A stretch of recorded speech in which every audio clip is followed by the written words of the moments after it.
या स्टूडेंट्स, कल हमने अपने एसेंशियल फीचर्स जो हैं पार्टनरशिप के वो कर लिए थे, पर कल हमने डीके गोयल से किया था, जबकि जो हमारी टीएस गरेवाल है ना उसमें एक्सप्लेनेशन बहुत ज़्यादा बढ़िया है। तो देखो आज हम टीएस गरेवाल में से ये जो टॉपिक है ना मैं आपको दोबारा से एक बार एक्सप्लेन कर रही हूँ ताकि आपको पेपर में कोई प्रॉब्लम ना आए। इसमें से बहुत बार एमसीक्यू बना हुआ है। तो देखो इसने लिखा है the partnership act 1932 does not prescribe the maximum number of partners. कहते हैं जो एक्ट 1932 है ना उसमें मैक्सिमम नंबर ऑफ पार्टनर्स की बात नहीं कहीं पे कर रखी, पर जो मैक्सिमम नंबर ऑफ पार्टनर्स हम बोलते हैं कि हमारे पास मिनिमम नंबर ऑफ पार्टनर्स तो होने चाहिए 2 और मैक्सिमम होने चाहिए 50। ठीक है, तो यहाँ पे जो 50 है वो कहाँ से आया? However the companies act 2013, section याद करने की जरूरत नहीं है, ये सेक्शन नहीं पूछा जाता। ठीक है, एक्ट पूछा जाता है हमेशा ही। कहते however the companies act 2013 empower the central government, most important, 2013 act ने सेंट्रल गवर्नमेंट जो है उसको एम्पावर दी कि आप मैक्सिमम नंबर ऑफ पार्टनर्स कितने ले सकते हो? 100। Empower the central government to prescribe the number of partners in a firm subject to maximum 100। ठीक है, पर जो हमारी सेंट्रल गवर्नमेंट है उसको मैक्सिमम 100 बंदों की एम्पावर मिली थी कि 100 बंदे रख सकते हैं, पर सेंट्रल गवर्नमेंट ने जो चूज किए, the central government has prescribed maximum number of partner in the firm to be 50। ठीक है, उसने 50 नहीं लिए, 60 नहीं लिए, सॉरी उसने 60-80 कुछ नहीं लिया, 50 लिया। ठीक है, और ये वाइड रूल 10 में दिया हुआ है, ये रूल कभी नहीं पूछा जाता हमसे। ठीक है, ऑफ द कंपनीज रूल 2014। ठीक है, बस ये कुछ भी आपने से पूछा नहीं जाएगा, बस एक बात पूछी जाएगी कि ये जो सेंट्रल गवर्नमेंट है उसको एम्पावर कितने की मिली थी? 100 की। जो प्रेस्क्राइब किए हैं, हैज़ प्रेस्क्राइब्ड, जो चूज किए गए हैं वो किए गए हैं 50। ठीक है, as the result partnership firm can not have more than 50 partners. ठीक है, तो इसलिए पार्टनरशिप में 50 से ज़्यादा जो पर्सन है वो नहीं आएंगे। तो देखो भाई नेक्स्ट, उसके बाद नेक्स्ट है हमारे पास, नेक्स्ट है rights of the partners. Next हम पढ़ेंगे पार्टनर्स के राइट्स क्या हैं। फर्स्ट क्या है? Every partners has right to participate in the management of business, management of the business. कहते हरे, ये अब हम राइट्स पढ़ रहे हैं कि हमारा जो पार्टनर्स हैं, ठीक है, उनके पास क्या अधिकार होते हैं। कहते हैं every partners has right to participate in management, वो मैनेजमेंट में पार्टिसिपेट करेगा। ठीक है, चाहे वो एक माइनर पार्टनर भी क्यों ना हो, वो भी मैनेजमेंट में पार्टिसिपेट करेगा। मतलब कि वो भी डेली ऑफिस में आएगा, काम करेगा। ठीक है ना, मतलब वो भी पार्टिसिपेट करेगा fully. Every partners has right to be consult, सलाह मशवरा भी देगा। ठीक है, पर हमारा माइनर पार्टनर कभी सलाह नहीं देता। ठीक है, वो सारे जो है वो मेजर ही होंगे। Every partners right to inspect the books of accounts. ठीक है, तो वो इंस्पेक्शन भी कर सकता है, किताबें छानबीन कर सकता है। ठीक है, and have a copy of it, और उसकी कॉपी भी लेके जा सकता है। हाँ, एक बात और है कि हमारा जो माइनर पार्टनर है अगर उसको समझ नहीं आ रही कोई अकाउंट्स की बुक्स की, ठीक है, तो वो क्या कर सकता है? उसकी फोटो कॉपी ले सकता है या फोटो क्लिक कर सकता है, घर पे जाके अपने किसी बुजुर्ग से, बड़े से पूछ सकता है। ठीक है, नेक्स्ट है every partners has right to share profits. हर एक पार्टनर को प्रॉफिट और लॉस में हिस्सा लेने का पूरा हक है इन एग्रीड रेशो, जो भी एग्रीमेंट में लिखा हुआ है।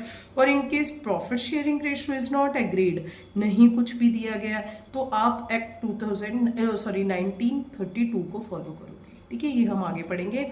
नेक्स्ट है मोस्ट इंपॉर्टेंट, ये 1 मार्क क्वेश्चन है हमारा। देखो बच्चे, मैं आपको बहुत सेलेक्टेड से क्वेश्चन बता रही हूँ। कल भी मैंने आपको बताया था कि जो असेंशियल फीचर्स हैं उसमें सिर्फ एक फर्स्ट पॉइंट और एक लास्ट पॉइंट, ठीक है ना, सॉरी लास्ट नहीं, इसमें हमारे पास ये है। ठीक है, टीएस गरेवाल ने, डीके गोयल ने तो इसका पॉइंट बना के दिया हुआ है, जो टीएस गरेवाल है उसमें ये पॉइंट नहीं दिया गया। ये बस ये वाला पॉइंट आपने याद करना है और ये वाला, बाकी आपको याद करने की जरूरत नहीं है। ठीक है, और इसमें rights of partners most important है। और ये जो राइट्स हैं इसमें से ये वाला राइट लास्ट ईयर भी आया था, ठीक है ना, लास्ट ईयर भी आया था, मोस्ट इंपॉर्टेंट है। ठीक है, if a partners has advance loan, कितना अगर कोई भी पार्टनर, ठीक है ना, फर्म को लोन दे रहा है पार्टनर्स, ठीक है, कहते he has right to receive interest thereon at agreed rate of interest, जो भी एग्रीमेंट हुआ है डीड में लिखा हुआ है या तो उतना ब्याज मिलेगा, 10% का एग्रीमेंट हुआ है 50% का, और इन case rate of interest is not agreed, पर अगर कोई भी रेट ऑफ इंटरेस्ट नहीं डिसाइड हुआ तो एक्ट 1932 में 1932 में लिखा हुआ है कि 6% तो हम देंगे ही देंगे, ठीक है। अब देखो बच्चे, मैंने आपको बताया था कि जो हमारे पार्टनर्स होते हैं उनकी जो लायबिलिटीज होती हैं वो क्या होती हैं, अनलिमिटेड होती हैं, ठीक है। अब देखो, मान लो ABC 3 पार्टनर हैं, A ने पैसा लगाया 10 लाख रुपया, B ने पैसा लगाया 5 लाख, C ने लगाया 2 लाख रुपया, ठीक है। अब जो A है उसने सबसे ज्यादा पैसा लगाया है बिजनेस में, ठीक है, और इसे ये भी पता है कि मेरी लायबिलिटीज अनलिमिटेड है, अगर पैसा डूब गया, ठीक है ना, फर्म अनेबल टू पे हो गई एट द एंड, ठीक है, तो मेरे 10 के 10 लाख रुपए डूबेंगे, ठीक है। पर फिर भी अब देखो, इन्होंने जब बिजनेस शुरू किया ना सिर्फ 17 लाख से शुरू किया है, ठीक है। अब इनको, आपको पता है जब कोई बिजनेस शुरू होता है, ठीक है ना, तो उसमें इतनी प्रोग्रेस, इतनी ग्रोथ नहीं होती, इतनी बढ़िया कमाई नहीं होती, पर धीरे धीरे इनको कमाई करनी आ गई 2 साल में, ठीक है। पर अब जो 2 साल बाद इनको कमाई करने की अकल आई है कि कैसे कमाई करनी है, उस टाइम पे ना इनके पास रॉ मटेरियल खरीदने तक का पैसा नहीं है, ठीक है। अब कोई क्या नाम है, कोई बैंक है वो भी इसको लोन नहीं देने के लिए तैयार, ठीक है। पर अब जो ए है वो इतना रिस्क ले रहा है कि चलो कोई बात नहीं, मैं फर्म को in the way of loan पैसे देने के लिए तैयार हूं, ठीक है। अब देखो, आप सोचोगे कि फर्म में वो कैपिटल भी तो लगा सकता था।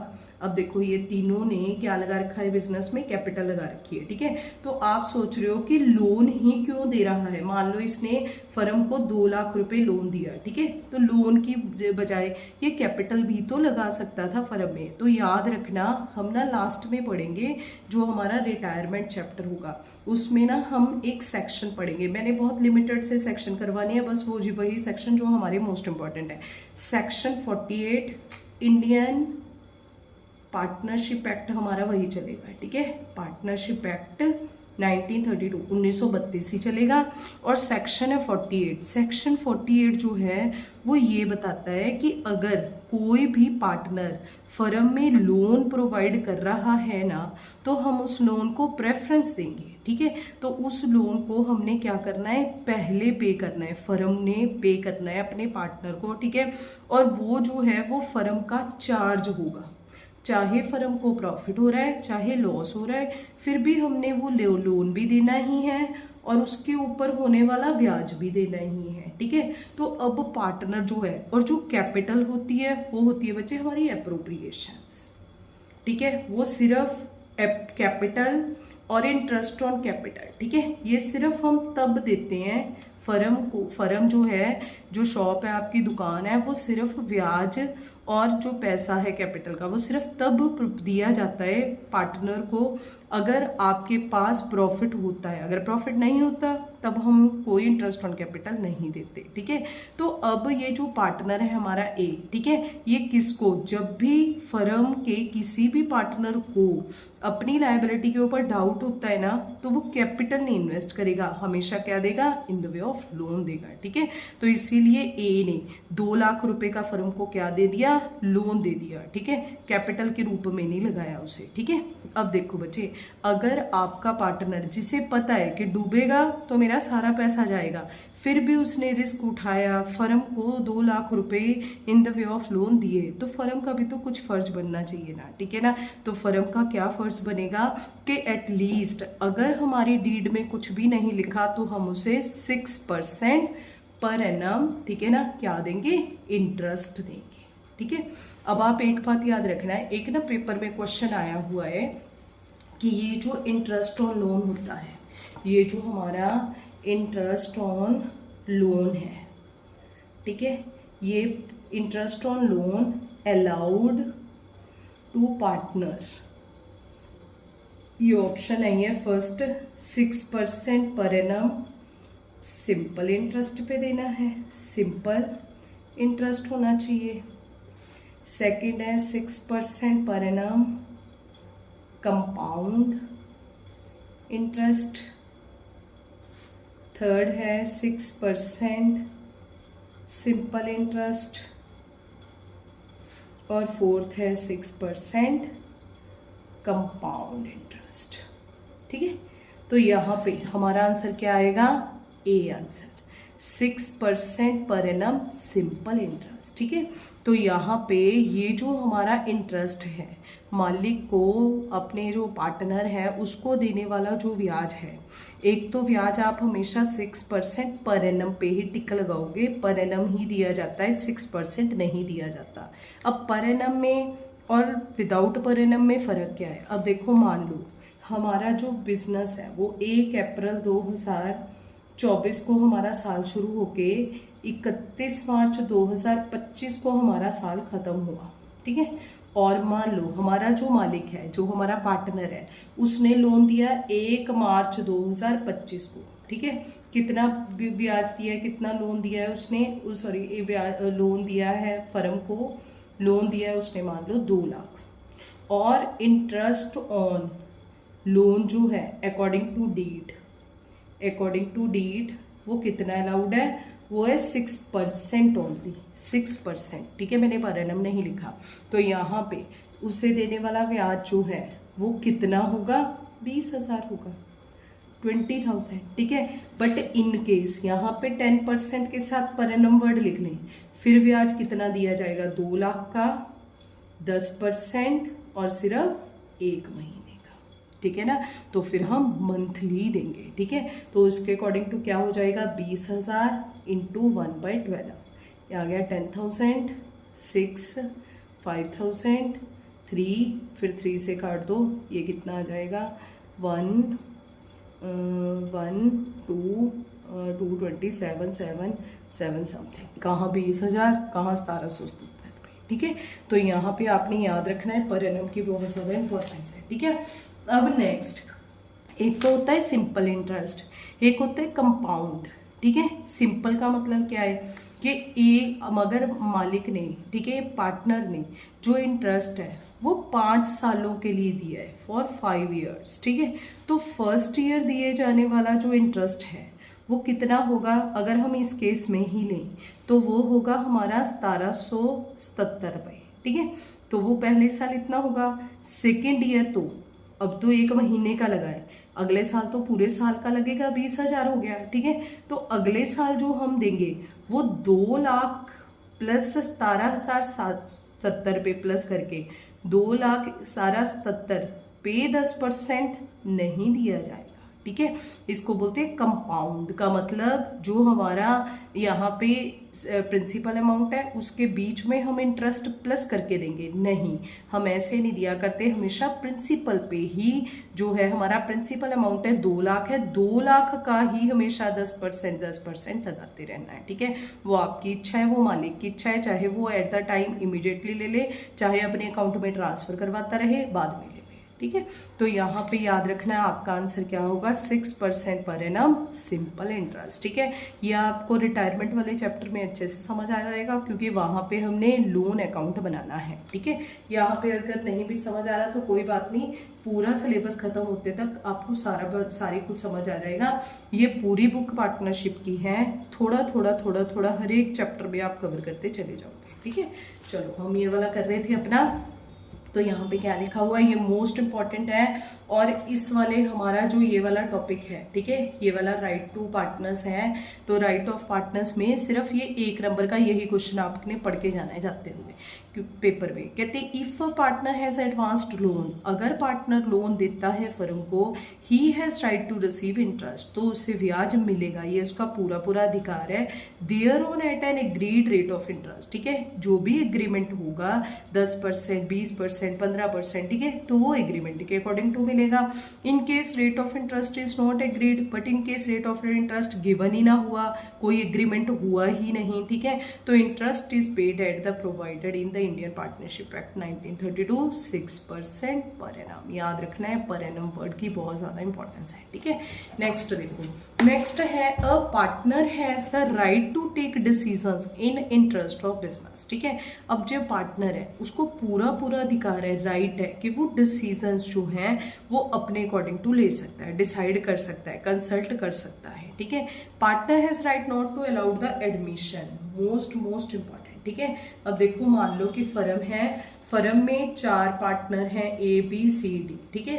अब जो A है, ठीक है, वो कहता है कि मेरा बेटा जो है उसने बहुत बढ़िया पढ़ लिया है या फिर CA की पढ़ाई की है, वो एक अच्छा अकाउंटेंट है, मैं चाहता हूँ कि मेरा बेटा भी पार्टनरशिप में आए, ठीक है ना, वो भी एक ई पार्टनर बने, एडमिट हो।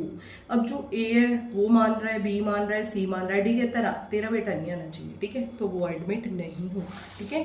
तो कहते हैं partner has right not to allow the admission, अगर कोई पार्टनर चाहे तो वो किसी को अलाउ नहीं करेगा, और जब तक सारे अलाउ ना करें तब तक कोई पार्टनर एडमिट नहीं हो सकता, ठीक है। एक बात याद रखना कि एडमिशन जो है वो तो पॉसिबल नहीं है, पर अगर मान लो ABCD 5 पार्टनर है, चलो ठीक है, 5 पार्टनर में से ये जो A है, ये जो पर्सन है ये कहीं से सामान खरीदना चाहता है, कोई सामान जो है वो मान लो फर्म के लिए रॉ मटेरियल लाना चाहता है, A से भी बात होगी, C से भी बात होगी, D से बात होगी, पर E से कंसल्ट नहीं हो पा रहा या फिर ये मान नहीं रहा कि नहीं फलाने से हमने सामान नहीं खरीदना, ठीक है।